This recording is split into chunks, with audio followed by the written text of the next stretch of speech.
I saw the white light that everybody's talking about. I could feel the warmth. I could feel the love. I could feel the peace. That was really, really important for me at that time, was just that peaceful feeling. And he asked, "Do you want to stay?" And I said, "Yes, I want to stay."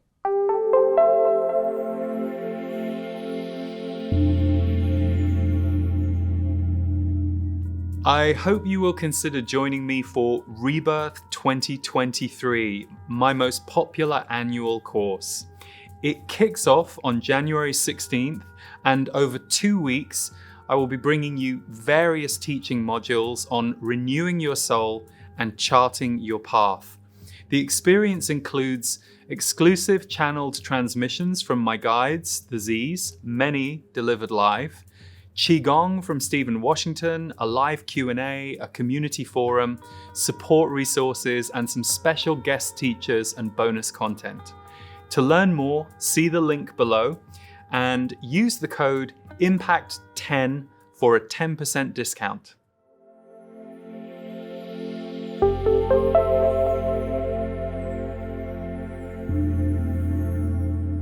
Hello, welcome to Impact the World. Thank you for tuning in. And as ever, if you enjoy the show, please do subscribe, rate or review. It helps us reach more people, and people is why we make this show and the people we want to reach. Today's show is very close to my heart because I have as my guest one of my closest friends, Monica Lawson. So Monica has been an intuitive all of her life, and has been someone who has been a spiritual advisor and an intuitive reader for people for well over a decade. She just had a book come out called Chase You, which she co-authored with Elizabeth Kendig.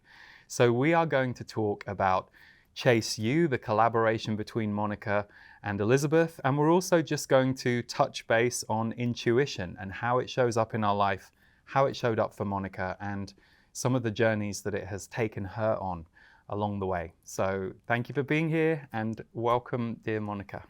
Thank you for having me. We've been talking about doing this for, I think, almost 2 years because the book was in process about 2 years ago. So, you know, I will talk about the book a bit later, but I think the best place to start for you and I is you're someone that I met a little over 5 years ago, about 6 years ago. And I immediately knew you as an intuitive, but I didn't know your story and your childhood near-death experience that really was the trigger event until probably a couple of years into knowing you. And it's a very powerful story. So would you mind sharing with us what happened when you were a kid? Because it really was the gateway to everything else for you. Definitely.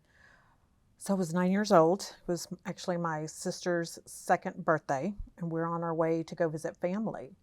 And just a bunch of events happened that I ended up being in the front seat. And back then we didn't have to wear seatbelts. And so I was in the front seat. My mother, my sisters were in the back seat. My father was driving. And something told me to get down and pray. I heard it really loudly. And so I immediately bent down, started praying, and I passed out. I totally fainted. What I later found out is that we were in a horrific car accident and I flew through the windshield. And once I flew out, I don't remember anything up until that point. What I've been told now is that nobody was stopping to help us and we're in the middle of nowhere. And a white El Camino with 2 gray-haired people wearing all white stopped to help my family, who actually happened to have CB in their car, to call an ambulance to come help my family. But before that happened, there was nobody there. A truck stopped. And so my mother had blind faith and said, "Please take her to the nearest hospital."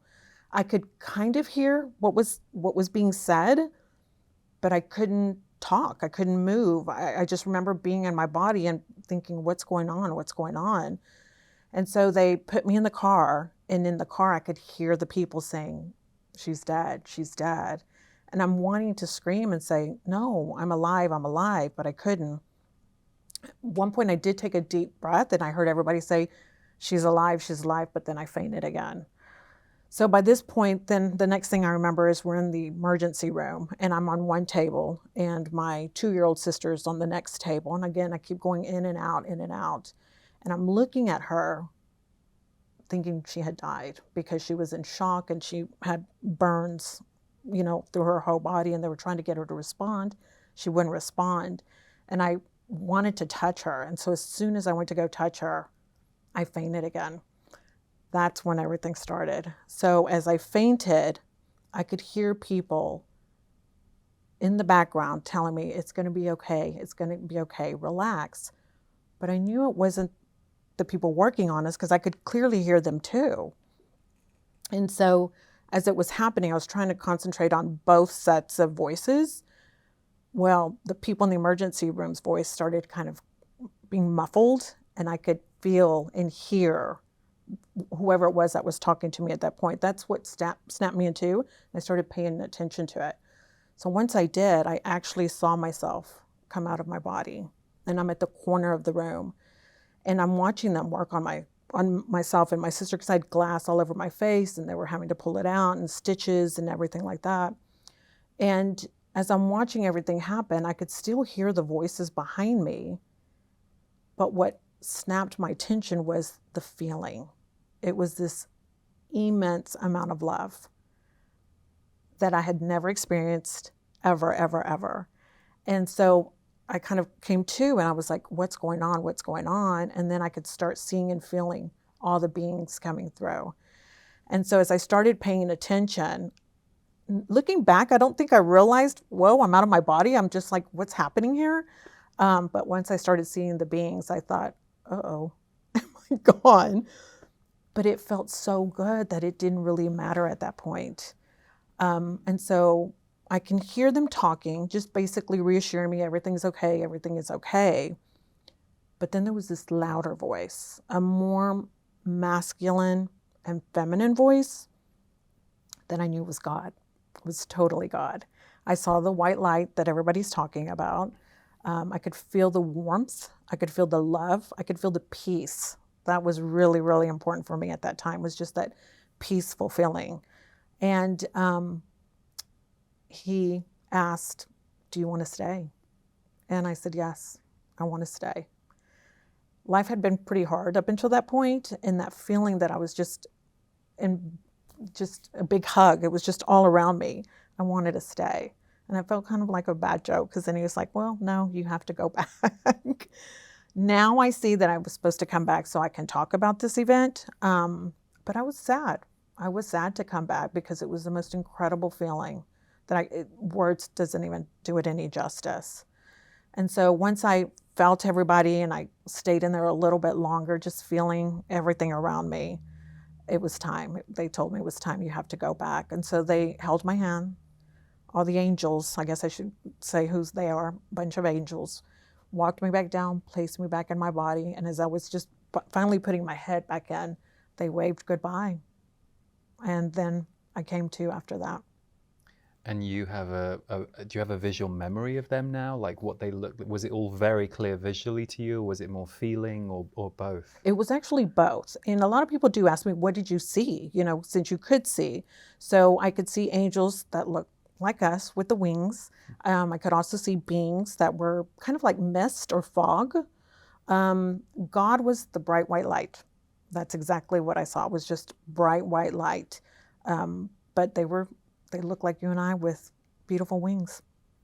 And you said that when you were in the back of the car right before the accident happened, you heard a voice say to you, get down and pray. Mm-hmm. Do you remember hearing a voice before that time, or is that the first time you remember hearing a voice? The first time. Because I know you now to be somebody who speaks to the other side all the time and gets messages from the other side. And for well over a decade, you gave readings to people. And I know you stopped giving readings in 2021, and we'll talk about that a bit more later too. But one of the things I loved about you quite quickly when we were getting to know each other was you have this rule. you're kind of brilliantly stubborn with the other side, because you will say to them, okay, oh, I don't want to do that, you have to give it to me 3 times. So can you explain this, because it's a really good system you have. I think a lot of people, well, how do I measure intuition? How do I test it? How do I know it's the right thing to act on? You have a fantastic 3 times rule. So do you mind sharing that? Absolutely. I am very stubborn. You're absolutely correct on that. That's why we get on. But the system, I actually developed it for the kids, my children. I wanted them to experience the magic. I wanted, and then after them, I wanted everybody to experience the magic. So I thought, how can I make this very simplistic for them to kind of grasp the concept of it? And so as I meditated and kept asking the other side, help me teach this, I got the 3 A's. And so I always tell people, if you do the 3 A's, you will get your messages. And so the first one is acknowledge. I tell people, whether you believe in this or not, just acknowledge that you have a spiritual team with you. Grant them permission that they can help you, because we do have to grant them permission. We have free will here, so we're allowed to do whatever it is that we want, but we have to grant them permission in order for them to interfere. So step 1 is always acknowledge your team. Step 2 is ask them to send you the same sign 3 times within 3 days. And I always ask for the same sign, because then I know it's them. If they're giving me a word 3 different times, it's no doubt it's them. And then lastly, I ask them to give me clarity to know that it's from them. And so basically hit me over the head with it. And if you use that 3 system, they will start responding to you and give you the guidance that you need. What I love about the system is, part 1, acknowledge. Mm-hmm. It's interesting. One of the things I learned in the first few years of doing readings for people is it was so much more powerful when I did a reading for someone who wasn't skeptical and wasn't pulling back from it. And it was very rare that happened to me. But on the few occasions I had those, I noticed it kind of made me understand we have to give permission. So I always remind people who are nervous about going for a reading, I always say, well, it's really up to you. The reader can't get things on you that you don't want the reader to get. Whereas I think there's this skewed perception of, oh no, what's the psychic seeing? Well, the psychic is seeing what they're allowed to see according to your own team. So true. That's part 1. But the thing I love about number 2, you've told me about this experience you have. The 3 times doesn't have to be hearing the voice 3 times. For you, it could be seeing a car number plate with that word. Correct. Or seeing a poster or someone mentioning the word to you. So in a way, it's synchronicity that you're also listening for, right? And it coming to you. Absolutely. It can come, and it doesn't have to come 1 per day. It could come 2 in one day, not get anything the middle day, and then the 3rd day you get your final one. But you're absolutely correct. The signs could be a billboard, a license plate, a random email, watching TV, and they say the word that that you've already heard. It can come in any and all formats. I was leaving you a message the other day, as we often do. We leave each other messages, and I was in a car at the time, and I was leaving you a message talking about something I was about to change in my life that I thought needed to change because I needed more space. And I literally, as I'm leaving you this message, I go past a billboard that says "Welcome to Freedom," and I said to you, "Oh, there's my thank you billboard. There's my sign from the universe that this is the right choice." So I'm going to ask you a question that I think comes up a lot for many of us who work with intuition. How on earth have you navigated being an intuitive and still having a quote-unquote normal life, and being with family members, friends, and loved ones who perhaps don't believe this stuff, or even if they believe it, they just don't work with it? How have you navigated that in your own life? Because it's always a tricky one for us, I think. Yeah, it's very tricky, especially at the beginning. I've always been told to keep your spiritual practice private, or your spiritual life. I found that that's really, really helpful, extremely helpful. I don't ever go out and, give unsolicited advice or messages or anything like that. I think that's really helpful. I think boundaries with the other side is always very helpful, because I'm sure you've experienced we're somewhere and we start getting messages to deliver to other people. We don't have to deliver them. So I think boundaries and just really keeping your practice to yourself is really, really helpful and easier to navigate.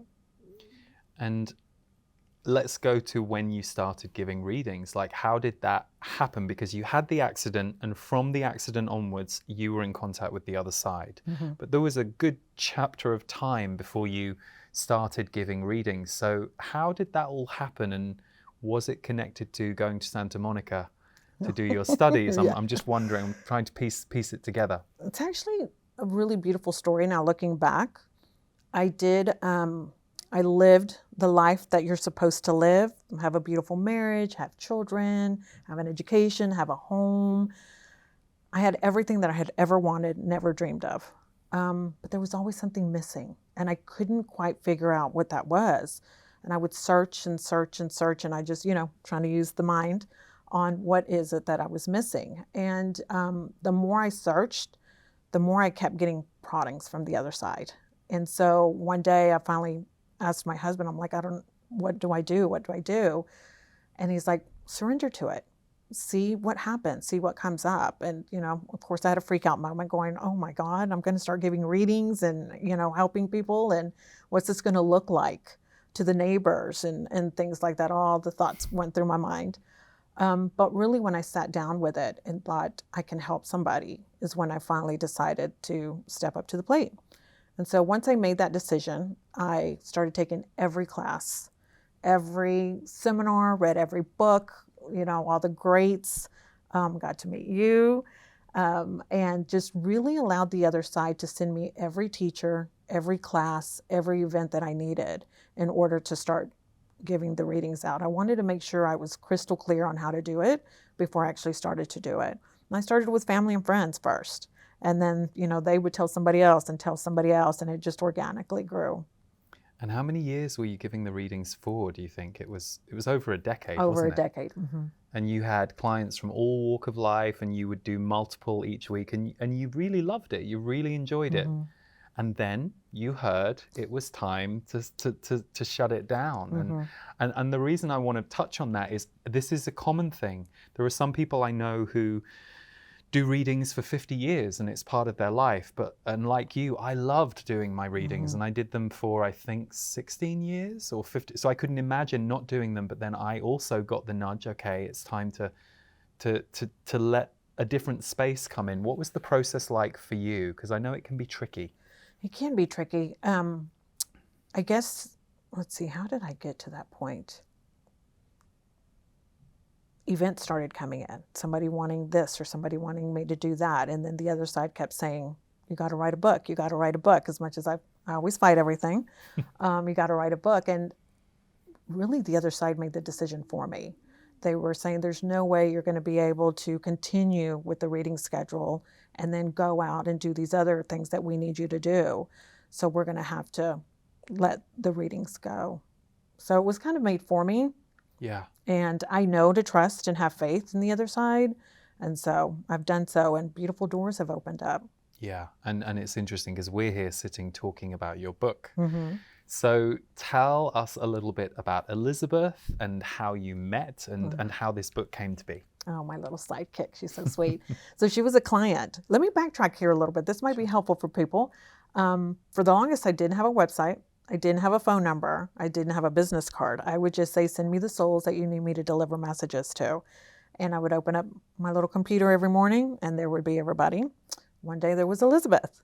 And so I read for Elizabeth for about, I think it was 5 years, where she was just the client. And so we would, I would read for her every once in a while. But from day one, the other side had me feel that there was a special connection there. I remember after the first reading, I told my husband, I'm like, there's something special here. I don't know what it is, but there's some kind of connection. There's something there. And we wouldn't know that until 5 years later. But the other side kept telling me, you got to write a book. You got to write a book. And I kept saying, I don't know how to write a book. I wouldn't know the first steps to writing a book. And so my husband one night, I said, I'm so frustrated with the other side. They want me to write this book. And my husband said, hello, ask them to send you somebody. And I thought, oh my God, my own medicine. So that night I told the other side, I said, you want me to write a book?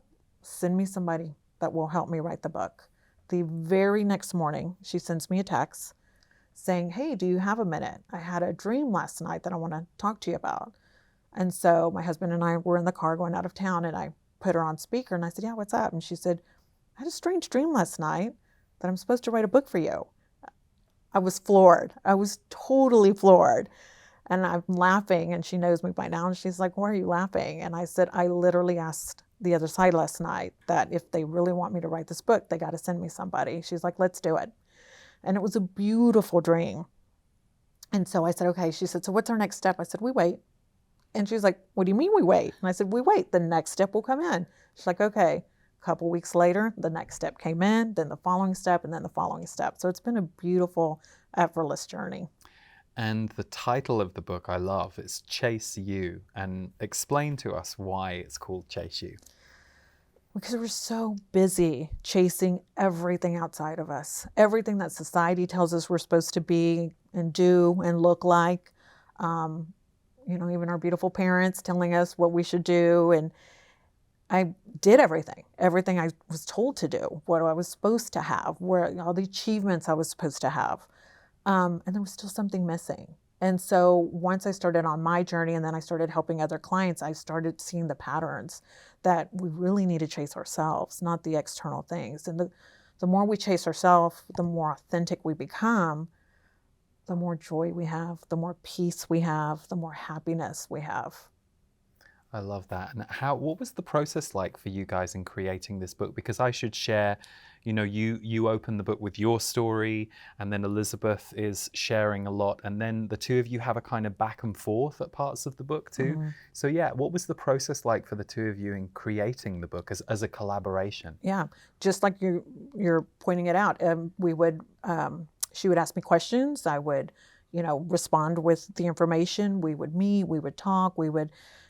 As you have taught me, creativity might start this way, but then it goes this way, and then it goes this way, and then it goes this way. And that's really how we did it. We just tag teamed it and went back and forth on every single thing of the book. And it was just, as you know, I've realized that I'm a collaborator. I love collaborating. So it was pretty easy and effortlessly to do it as a team, back and forth. Well, one of the things that you've taught me about, because you and I, and part of the reason probably we're good friends, is we're different. Mm-hmm. So I'm a generator. You're right. And you explained to me that you've learned for you have to be invited.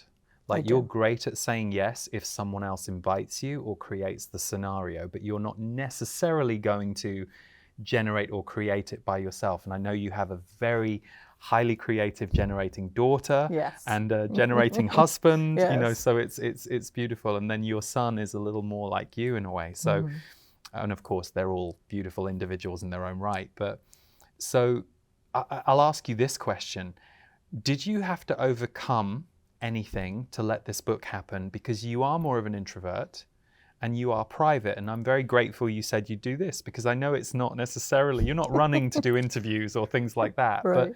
But I think there are so many people who are wired the same way you are, but who still have a creative urge or a creative dream, but the roadblock might be, I kind of want to stay private. I don't want to, and I think, I see how you've navigated that very well. Is there any advice you would give to people, or what has your experience been of saying yes to something that might challenge your introversion or your privacy? Yeah, I think the first thing is be okay that you are an introvert, that privacy is important to you. Totally accept who you are and start from there. I know for a long time I would beat myself up because I wasn't a generator and I wasn't, doing it the way I saw everybody around me doing. Once I think I was okay with this is who I am and this is how I work, that really helped me out a lot. It opened doors the way I needed them to be open. In fact, when the other side was, pushing me to write the book, I did say, send me somebody that I could collaborate with. But the other thing I said was it has to be effortlessly, it has to be joyously, easy breezy. And it totally was. I think that would be the first thing I would say is embrace who you are and be okay with it. And then the second thing is use your team to help you, to create the way you want to create, and it will all come in. and just being an observer of your process the last 2 years, it's been effortless. Like almost to the point where we'd be talking and you go, oh yeah, and I had a book meeting this week and I hadn't heard you talk about the book for weeks. And you go, well, I haven't had to work on it for weeks. And it was like one of the most effortless book birth things I've ever seen in my life, which is so your jam. Yeah, it's totally my jam. And I love that you brought up earlier about the fact you had no website, no business card, because when I did the Own Your Value training course back in 2018, one of the reasons I had you as a guest example was you were a highly successful reader who had a long wait list, but you weren't playing the game the way I think a lot of people think they have to. That, you know, I think especially these days, because we are more aware of promotion and marketing as independent entrepreneurs than we were 20 years ago, because the internet has allowed that. I think sometimes people get lost in that before they've got clear about their own values. And I love for you that your non-negotiable is, no, I want a private life. I'll do this public work if it helps people, but I'm not going to compromise my value there. And I think that's so important, because then your work is authentic and has a lot of integrity and is going to serve you as well as the people you're serving. And that's important, that it serves both, because it can get out of balance. So one of the things I know you're passionate about, because you're very maternal, you're a total mama bear for your kids, but you're also, you know, as you have explained to me over the years, you were kind of a maternal figure to your sisters too. You know, you had to take on responsibility at a very early age. Because of your parents' divorce and how that left your family. So you've got that mama imprint. And one of the things that I remember us talking about was you're actually passionate about helping young people and helping young people get this information. And I remember you did a talk at Macallan, I think it was, and you were lit up afterwards. And it was great, because before you were doing it, you were not sure, because it meant... So to you now, what does it mean that this book and any work you do in the future could help others normalize their experiences? Absolutely. Macallan was really eye-opening, because we had kids in there, we had adults in there, we had all different ages. And the reoccurring theme was that they do get this kind of information, but they didn't know what to do with it. And so I'm hoping that this book will really open the eyes to everybody that we all have this. Every single one of us can do this. Every single one of us have it. And I would really love for everyone to embrace it. So if we go back in time a little bit to when you were younger, and so you've recovered or are recovering from the accident, at what point in your teens were you aware that you had this connection to the other side, and how did it manifest? It was almost immediately. I remember coming home and I could see, hear, and feel things around me. But when I would talk about it, the adults would want me to not talk about it. And so it was like, no, they're going to think you're crazy and things like that. So I was really, really careful to just kind of quiet it down. And then as I was growing up, I would say things and that would come true. And, well, how do you know this? How do you know this? But I was very guarded because of the story I was told early on about don't say anything. But probably around late 20s is when the other side came really knocking on the door, showing up every single night ready for me to get to work. And I fought it and fought it and fought it till I couldn't fight it anymore. And you had your kids by then?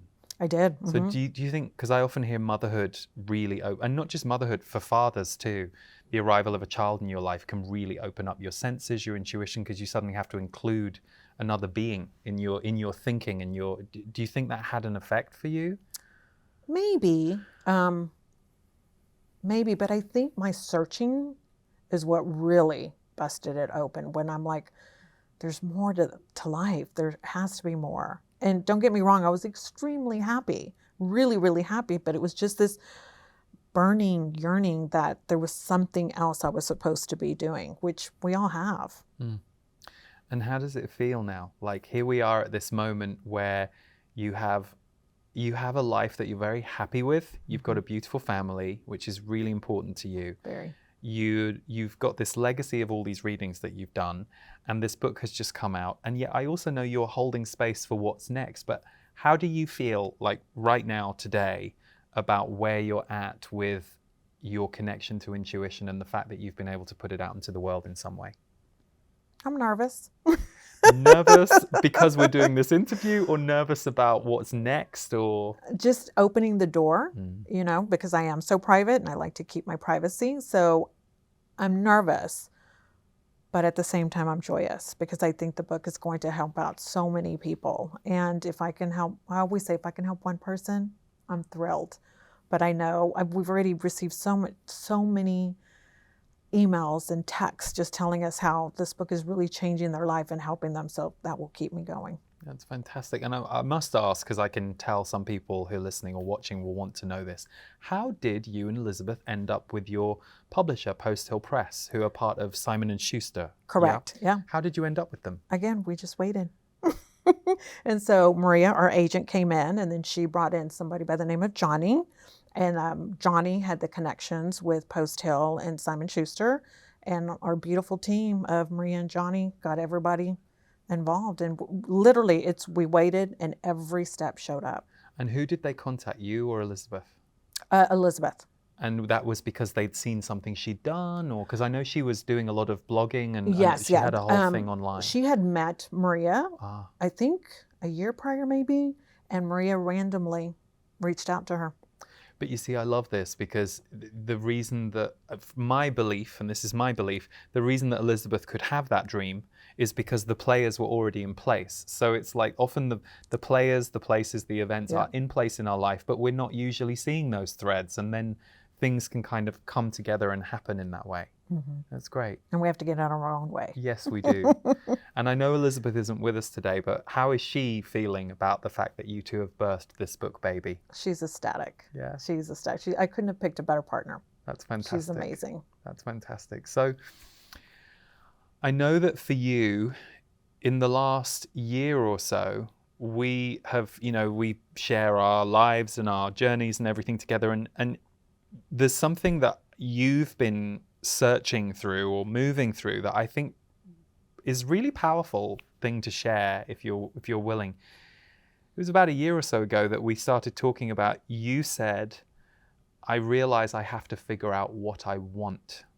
And that for so long in your life, the wants of others had been a great meeting point for you, and had been the place that you would lean into service, whether it was your family or your sisters or your kids, and you reached this point where you realized that old program was kind of done in you. It was time in their lives and in your life for you to kind of break that down a bit.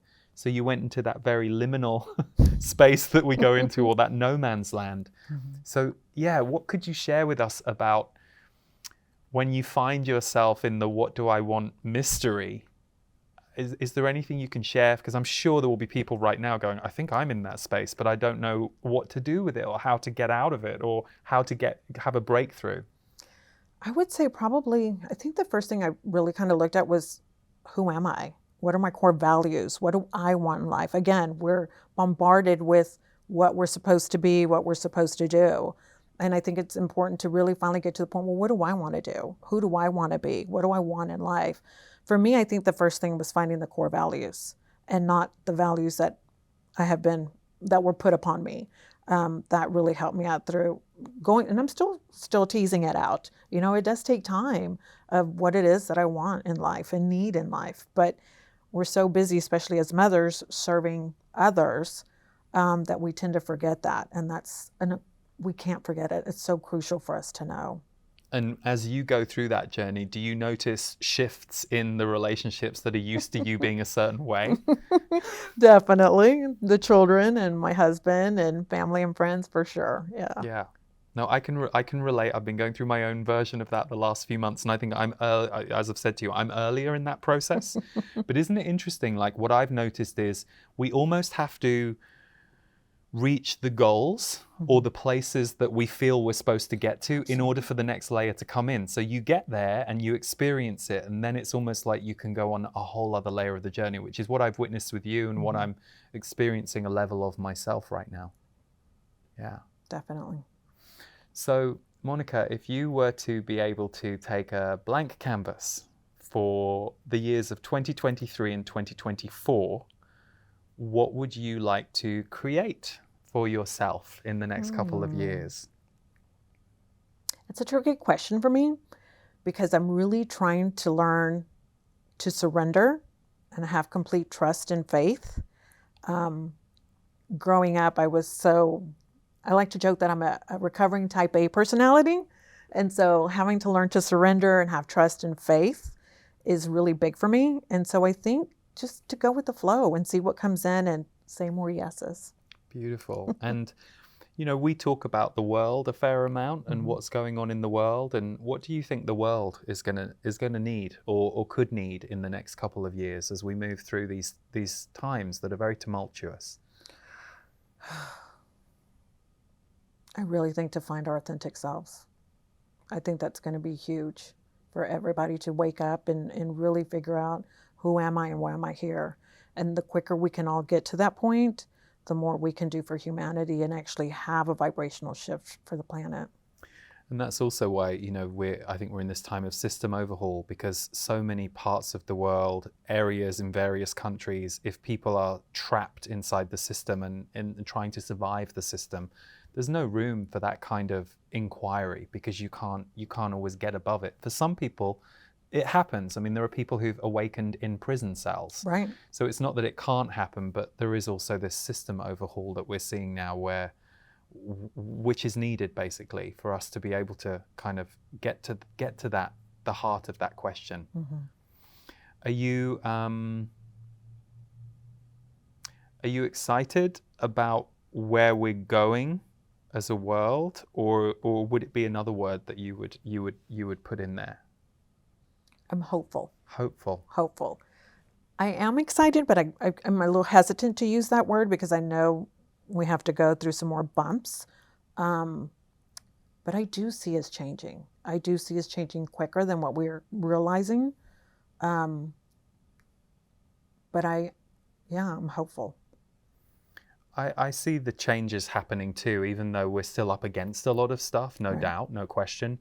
I also see these pivotal breakthroughs in people's way of seeing things or innovations. You know, it's definitely, the evidence is there. So what gives you hope, or what is something that can activate hope in you? Because that's a really important energy for people to be able to have, especially when things are tough.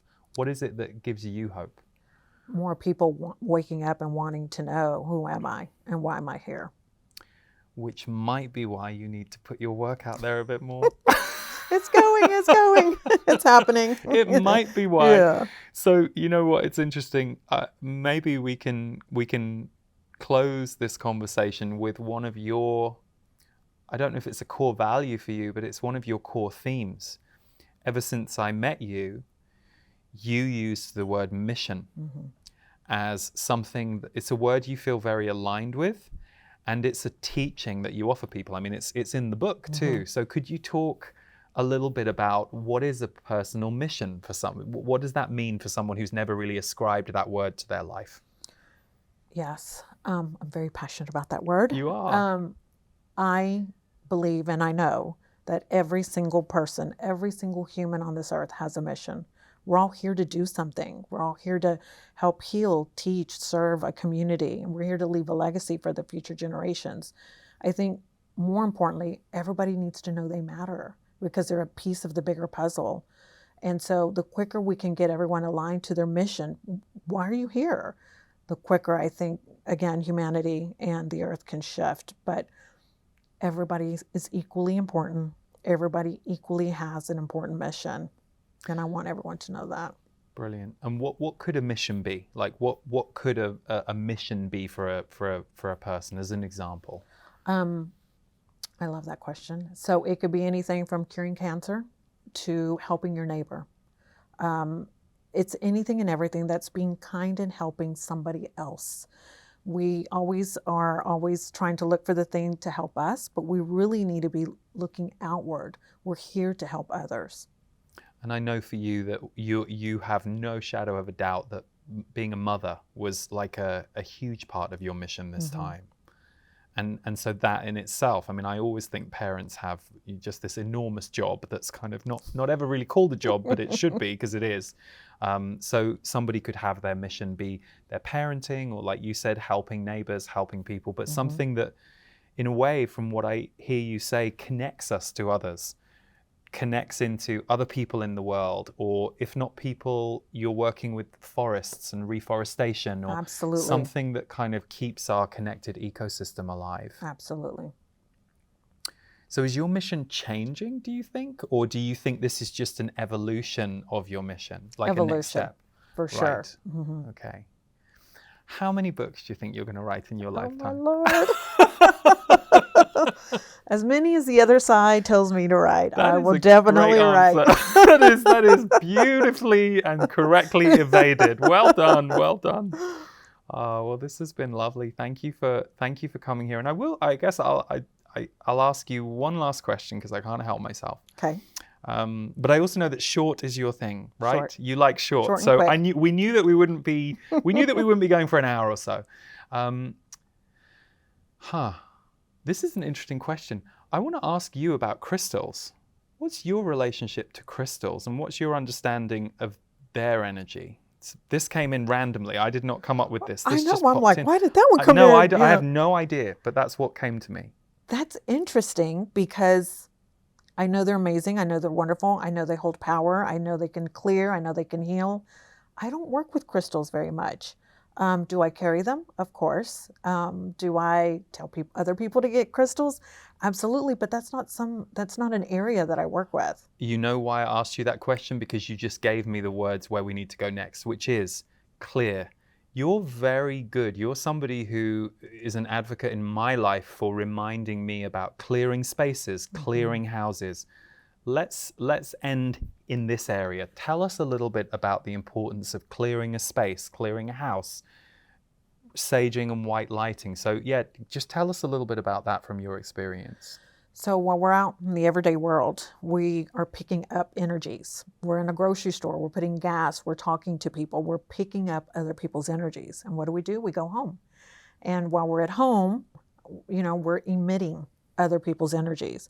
So it's super important that we clear ourselves, we clear our home, we clear our car, in order to not be sitting in other people's energies. And that helps us ultimately stay true to who we are, because we don't have all this other energy mucking us up.